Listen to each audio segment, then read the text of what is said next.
ما أنزل الله داء إلا أنزل الله شفاء. Bismillahirrahmanirrahim. Assalamualaikum warahmatullahi wabarakatuh.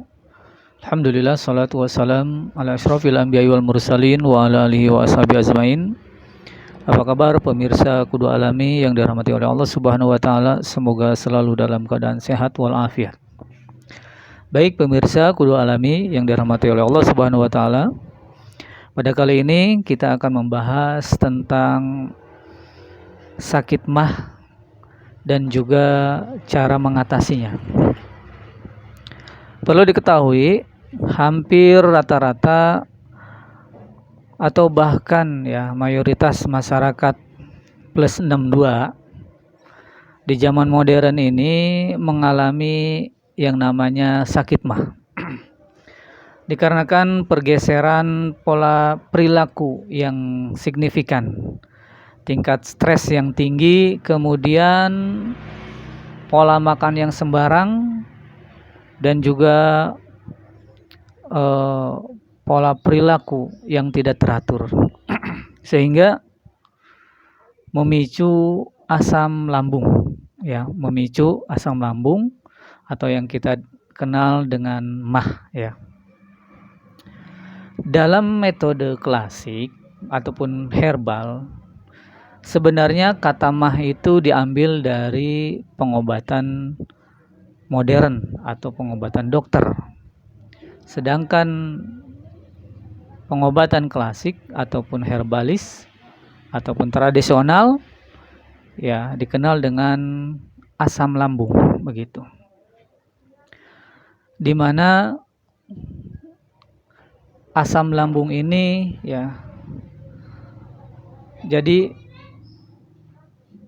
lambung kita memproduksi asam yang berlebih, kemudian karena berlebihnya itu melukai dinding lambung, sehingga terjadilah perih, mual, atau asamnya berlebih, timbulnya gas sehingga perut merasa begak, kemudian juga merasa kembung dan sebagainya, begitu. Lalu apakah asam lambung itu bisa dihilangkan? Jangan dihilangkan. Karena asam lambung yang ada pada lambung kita ini Allah ciptakan untuk apa? Untuk menggerus makanan-makanan yang masuk ke dalamnya. Ketika kita makan, maka asam lambung itu muncul untuk menggerus ataupun menghancurkan makanan-makanan yang kita makan tersebut.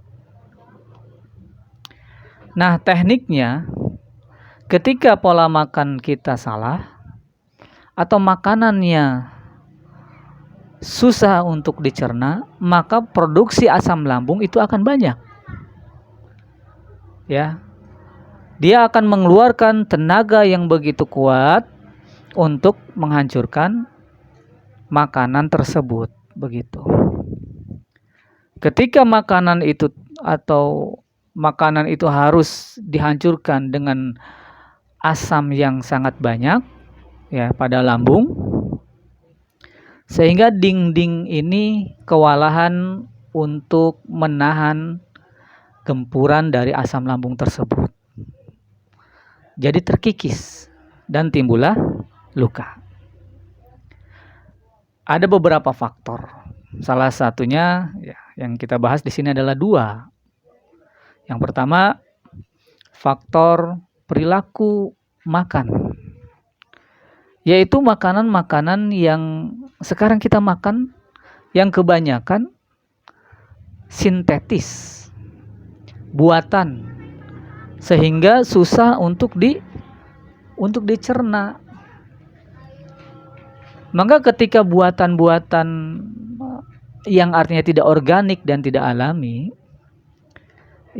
susah untuk dicerna, sehingga asam lambung atau lambung memproduksi asamnya banyak.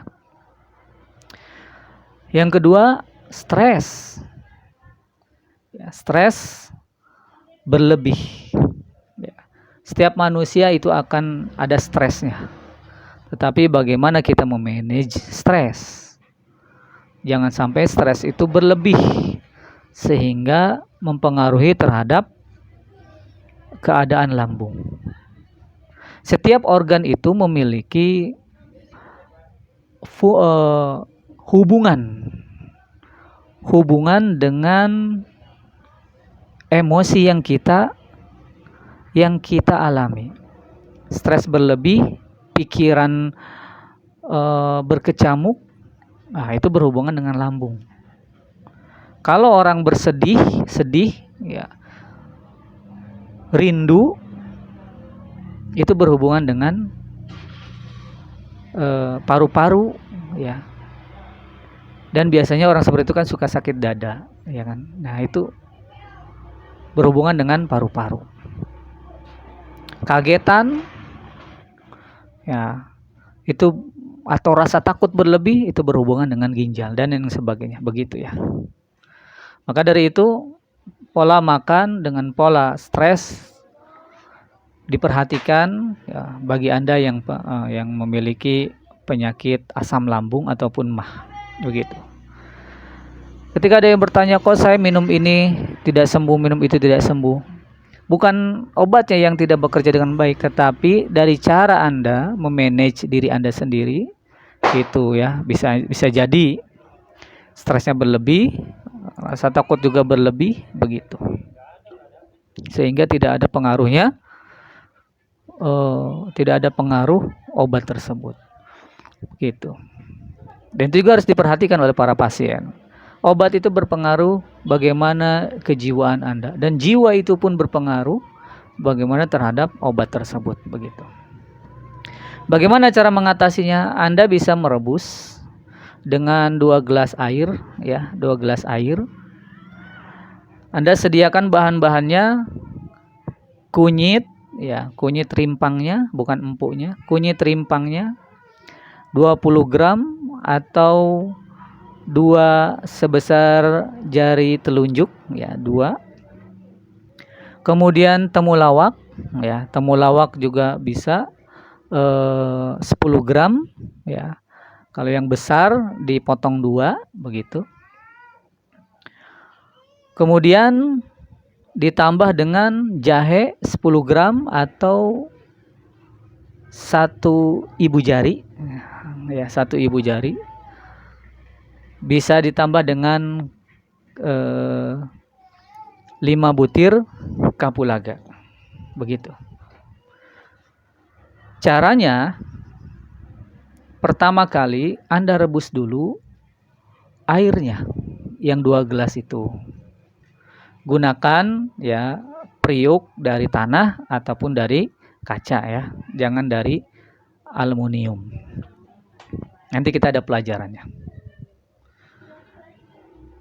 Biarkan dia mendidih terlebih dahulu, kemudian kecilkan airnya. Setelah kecilkan apinya. Setelah dikecilkan apinya, kemudian masukkan bahan yang ini keras dulu, seperti umbi kunyit, kemudian temulawak ataupun jahe, ya, digeprek dulu, kemudian masukkan, kecilkan apinya selama 15 menit. 5 menit mau diangkat, baru Anda masukkan kapulaganya. Seperti itu ya caranya. Nah, setelah itu Anda tiriskan airnya. Ketika hangat, baru tambah madu. Jadi jangan saat panas tambah madu, nanti rusak madunya. Ketika hangat, tambah madu, kemudian dibagi 2. Yang 1 minum pagi, kemudian Anda masukkan ke dalam kulkas. Setelah Anda masukkan ke dalam kulkas, nanti mau diminum dihangatkan lagi boleh. Ya, dihangatkan lagi. minum selagi hangat. Begitu ya. Jadi itu tentang atau penjelasan penyakit MAH dan cara mengatasinya. Semoga bermanfaat apa yang saya utarakan ini ya. Jangan lupa di-subscribe ya supaya Anda bisa terus mengikuti ya pengobatan-pengobatan ataupun tips-tips cara mengatasi berbagai penyakit. Sekian dari saya. Assalamualaikum warahmatullahi wabarakatuh. Bismillahirrahmanirrahim. Subhanakallahumma wa bihamdik, ashhadu an la ilaha illa anta, astaghfiruka wa atubu ilaik.